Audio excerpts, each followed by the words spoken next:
Welcome back to Photo Finds. I'm Mikey, And I'm Lauren. and together we're going to be your hosts on this week's show. We're going to be talking about the mighty St. Patrick's Festival at downtown Disney and some of the topiaries that we hadn't talked about yet from the Flower and Garden Festival, as well as some other odds and ends. So, are you ready? Sure am. All right, let's get started.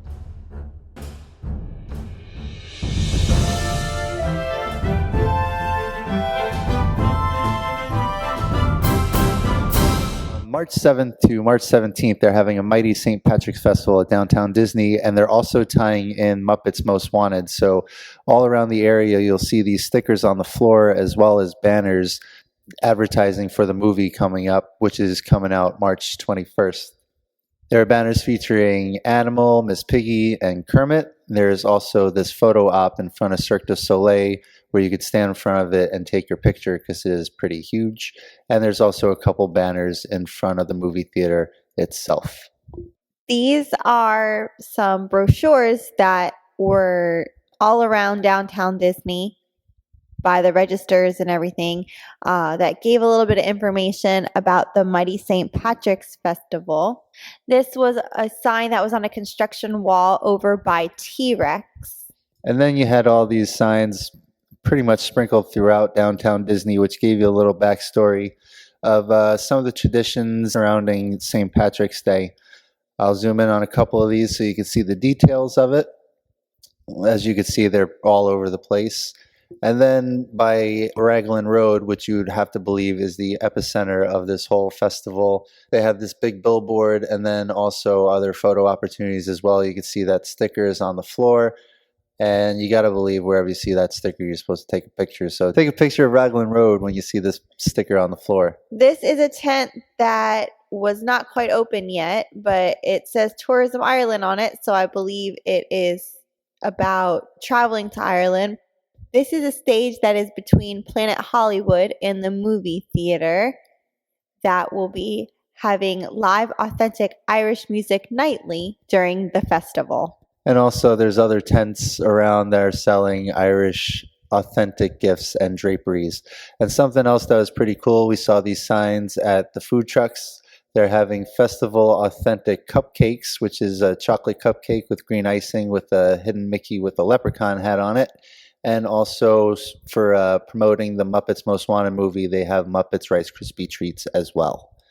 On March 19th, Pollo Campero, Bodie's, and the Downtown Disney Baby Cakes NYC is closing. But don't worry, you can still get your gluten-free cupcakes at the Beach Club Marketplace at the Disney Beach Club Resort, the Boardwalk Bakery at Disney's Boardwalk, the Gardens Kiosk at Disney's Animal Kingdom, the Mara at Disney's Animal Kingdom Lodge, Landscape of Flavors at Disney's Art of Animation Resort, and the End Zone at Disney's All-Star Sports Resort. Here are a couple pictures on the inside of this location. And some of Pollo Campero specifically, here's a panoramic of it. Also, Team Mickey has closed, and there's a sign up on the wall saying to just go visit World of Disney. That Marketplace Co-op is coming soon. And one more construction wall update. Here's Starbucks slowly coming along from across from D Street. Not quite there yet.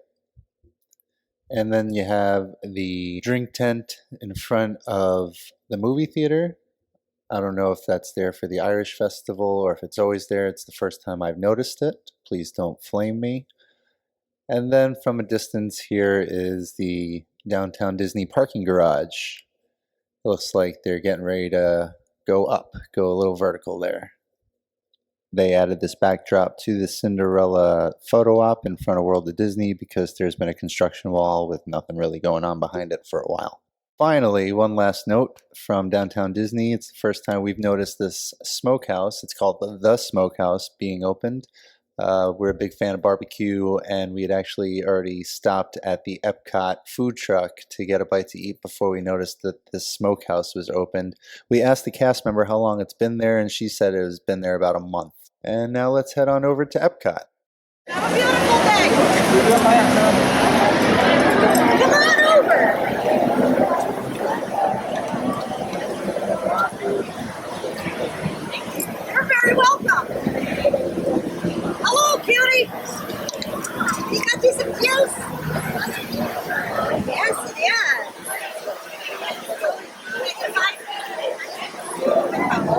right. No fun. Not fun. Don't worry, Disney will get it from you later.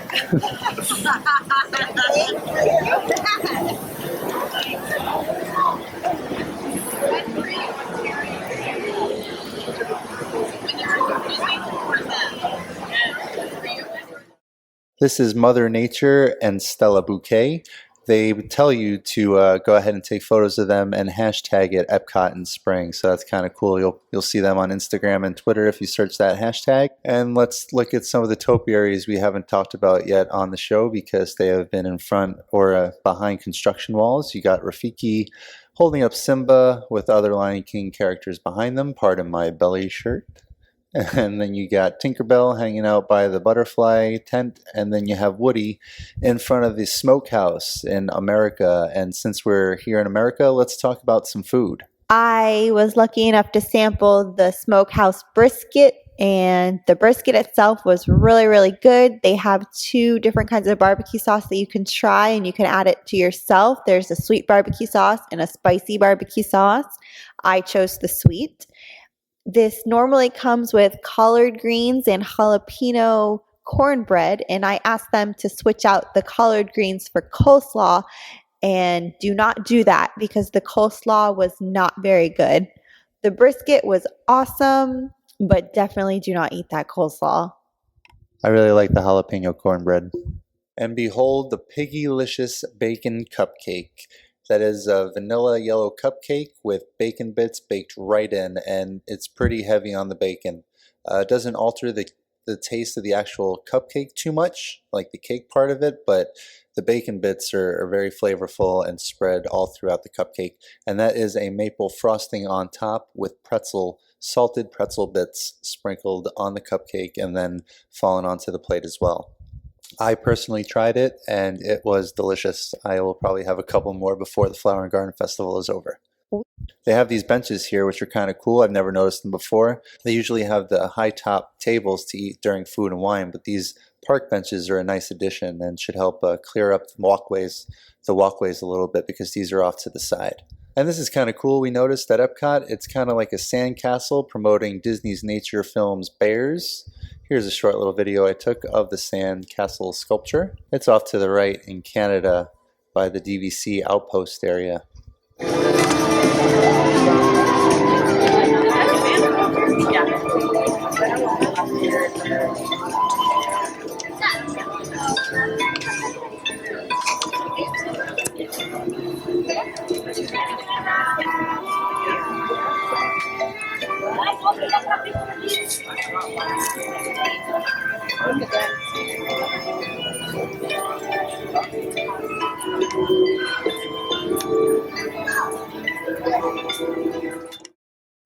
And this is adjacent to the playground, the Monsters Inc. playground that I'll show you in just a moment. This is kind of to the right. If you're going towards the Journey into Imagination, you can spot the deer there. Short little video. Here's some of the actual things that are around.